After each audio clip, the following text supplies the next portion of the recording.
accoucher naturellement, ça nécessite de comprendre ce qui se passe dans son corps. Il faut que la femme comprenne ce qui va se passer, les phases de l'accouchement, là où en est la dilatation du col. Et de nouveau, les femmes que j'accompagne, elles apprennent à reconnaître les stades de leur accouchement sans toucher vaginal, sans avoir besoin de quelqu'un, et même leur conjoint, juste en observant certains signaux que la femme va faire, est capable de sentir où on en est dans l'accouchement. Donc de nouveau, c'est pas une histoire de toucher vaginal pour savoir ça. Et la femme, quand elle sait ce qui se passe, elle a plus peur déjà. Elle comprend les messages des contractions, la douleur dans son corps. Et en étant dans cette sérénité, dans cette confiance, parce qu'elle a les connaissances, elle peut se connecter avec son bébé. Et c'est pas l'aptonomie qui permet ça, puisque dans mon approche, on n'utilise pas du tout cette approche qui est mentalisée, puisque on va t'apprendre avec des techniques à mettre des mains sur ton ventre pour entrer en connexion avec ton bébé. Alors évidemment, c'est une approche qui est très intéressante sur certains aspects.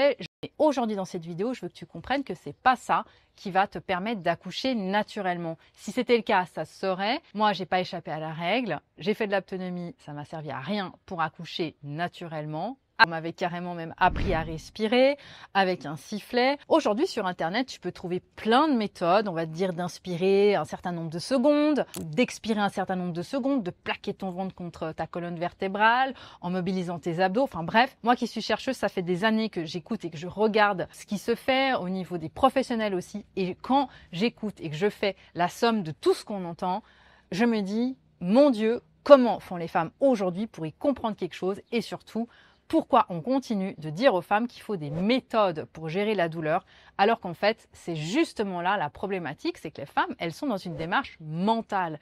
C'est ce que j'ai fait moi aussi pour ma première fille, c'est que j'ai essayé d'apprendre des techniques pour gérer la douleur. Alors évidemment, dans mon accompagnement, j'ai un cours sur la gestion de la douleur parce que c'est important que les femmes sachent qu'il y a des façons de gérer la douleur avec des zones d'acupression notamment. Il n'y a pas que ça, mais le conjoint peut avoir un rôle à jouer dans un moment spécifique de l'accouchement. Mais si on fait que ça pendant tout l'accouchement, on passe à côté du vrai problème qui n'est pas comment je gère la douleur, mais combien de temps ça va durer.